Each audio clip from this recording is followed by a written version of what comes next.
सत्संगत जी, बड़े प्यार और सत्कार से कहना जी, धन निरंकार जी।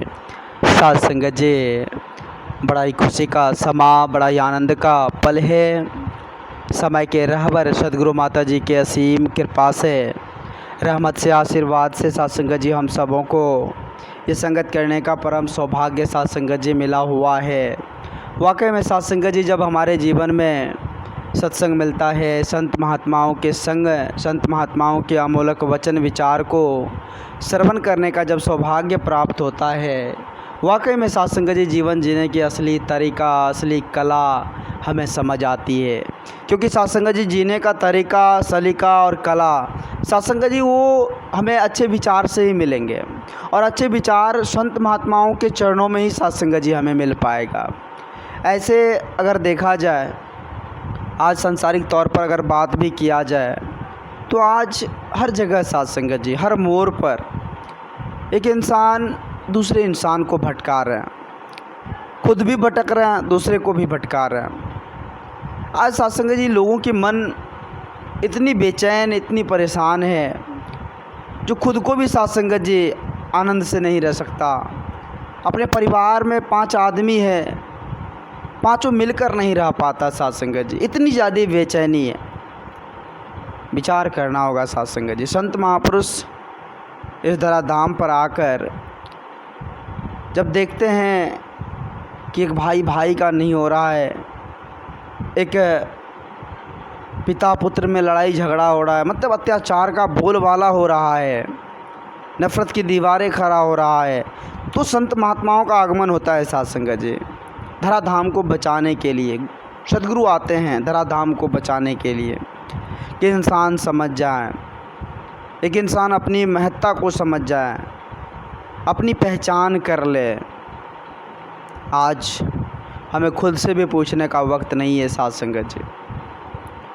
संत महापुरुष कहते हैं कि कभी आप आपस में, आप अपने आप से कभी पूछा कीजिए, कभी ऐसा सवाल किया कीजिए कि आखिर भगवान ने इतनी सुंदर बुद्धि विवेक, आखिर भगवान ने इतनी सुंदर समझ किस काम के लिए दिया है? क्या नफ़रत फैलाने के लिए दिया है? क्या वैर तकरार करने के लिए दिया है? क्या हमें भटकने के लिए दिया है? नहीं सत्संगत जी, यह तन परमात्मा ने, सच्चे सदगुरु ने हमें अमन चैन के साथ, आनंद के साथ इस परम पिता परमात्मा को पाने के लिए दिया है, इस हरि को भजने के लिए दिया है। लेकिन आज क्या कर रहे हैं? हमारे पास वक्त ही नहीं है जो इस हरि का नाम ले, क्योंकि सांसारिक जिम्मेदारियाँ, ये बोझ इतनी ज़्यादा सत्संगत जी, इसके अंदर हम दबते चले जा रहे हैं, ये परमात्मा हमें याद ही नहीं आ रहा है। सत्संगत जी, संत कबीरदास जी महाराज जी ने बड़े सुंदर भाव से कहे हैं कि नथनी देनी यार ने चिंतन बारंबार। अरे कोई कुछ देता है, किसी से कुछ हमें प्राप्त होता है, तो बार बार हम उसका जिक्र करते हैं कि हमें ये चीज़ प्राप्त हुआ है, हमें यह अमोलक चीज़ प्राप्त हुआ है। लेकिन सत्संगत जी फिर कहते हैं कि ना कदनी करतार ने उनको दिया विसार। वो सत्संगत जी भौतिकवादी चीज़, वो भौतिक वस्तु जिसको पाकर हम बार बार जिक्र करें, लेकिन भगवान ने जो नाक दिया है, उस नाक देने वाले का जरा भी हम शुक्रगुजार नहीं कर रहे हैं, उसका जरा भी याद नहीं कर रहे हैं, जो परमात्मा ने हमें सिरजा है। एक पत्ता भी जो हिल रहा है सत्संगत जी, वो परम पिता परमात्मा की ही कृपा से हिल रहा है। दुनिया के तमाम कारज को संवारने वाले वो परम पिता परमात्मा है, वो निर्गुण निरंकार दातार है।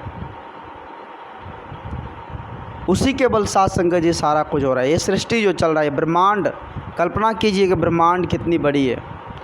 साइंस को भी पता नहीं है सत्संगत जी कि ये ब्रह्मांड का विस्तार कितना बड़ा है, और इस ब्रह्मांड में कैसी कैसी रहस्यमय घटना होती है, साइंस को भी पता नहीं है सत्संगत जी। कल्पना कीजिए कि इस ब्रह्मांड में एक छोटा सा तिनका से भी तिनका, एक हमारी गैलेक्सी, और उस तिनके में भी सत्संगत जी हमारा पृथ्वी, अब वो पॉइंट से भी ज़्यादा छोटा हो जाएगा सर। मतलब साथ संगत जी ऐसा जो हमारी आंखों से भी ना दिखे। एक कल्पना किया जाए कि ब्रह्मांड में हमारा पृथ्वी का क्या अस्तित्व है, तो ये आँख से भी हम नहीं देख पाएंगे, ऐसा बिंदु जैसा साथ संगत जी प्रतीत होगा। और उस पृथ्वी में हम इंसान, विचार कीजिए साथ संगत जी, कहाँ, और हम इंसान अपनी चतुराई बुद्धि लड़ा रहे। हम साथ संगत जी अपनी बुद्धि को इतना विशाल समझ रहे हैं। अरे ज़रा कल्पना करके तो देखिए कि हमारा क्या वजूद है। हम छोटी सी बुद्धि वाले हैं साथ संगत जी। भगवान पर सवाल जवाब खड़ा करने वाले कौन होते हैं? साथ संगत जी आओ हम समझने की कोशिश करें। परमात्मा ने हम सबों को साथ संगत जी का सुंदर अकल बुद्धि विवेक विचार के साथ उतार दिए, ताकि साथ संगत जी हमारा लोक सुखी और परलोक भी सुहेला हो जाए, हम मुक्ति पद को पालें। इसलिए साथ संगत जी ये अमूलक दात परमात्मा की कृपा से हम सबों को मिला हुआ है। हम साथ संगत जी अपने आप को समझने की कोशिश करें, सच्चे सद्गुरु के श्री चरणों में नतमस्तक होकर अपने आप की पहचान कर ले, खुद की पहचान कर ले। और जब खुद की पहचान हो जाता है, निज घर का पता चल जाता है, तो वाकई में साथ संगत जी एक अंदर से भय ख़त्म हो जाती है, डर ख़त्म हो जाती है, और इस परम आनंद को हम प्राप्त करते हैं। कहते भी है साथ संगत जी कि जिन्होंने इस राम रतन धन को पा लिया, संत महापुरुष कहते हैं कि जिन्होंने इस राम रतन धन को पा लिया, उनसे श्रेष्ठ, उनसे महान, उनसे बड़ा कोई नहीं हो सकता साथ संगत जी। क्योंकि असल धन है ये, नाम धन असल धन है साथ संगत जी। इस धन में कोई बंटवारा नहीं, कोई हिस्सा नहीं। और ये धन जिसके पास है उसका ही परलोक सुहेला, लोक सुहेला होगा साथ संगत जी। वो इस धरा पर तो आनंद से जीवन जिएंगे ही जिएंगे, लेकिन इस धरा को छोड़ने के बाद भी जो परलोक जाएंगे, वहाँ भी साथ संगत जी का आनंद का जीवन होगा। वहाँ भी साथ संगत जी उसे हर सुविधा मिलेगी। यह आवागमन का चक्कर ख़त्म हो जाएगा, ये सुख दुख की कहानी ख़त्म हो जाएगी साथ संगत जी, और परम आनंद को प्राप्त हो जाएंगे। तो आओ साथ संगत जी हम सभी अपने आप को समझने की कोशिश करें और इस परम पिता परमात्मा का होकर इस जीवन को हम जी लें। क्योंकि साथ संगत जी आज समय के रहबर सदगुरु माता जी इस धरा धाम पर आकर हम इंसानों को चेतन कर रहे हैं, जगाने की कोशिश कर रहे हैं।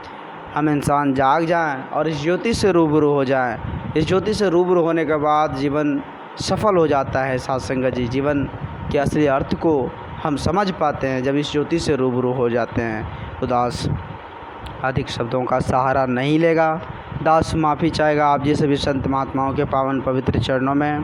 दास को माफ़ करना, अपने श्री चरणों से जोड़े रखना साथ संगत जी। एक बार सभी संत महापुरुष मिलकर प्रेम और सत्कार से कहना जी, धन्य निरंकार जी।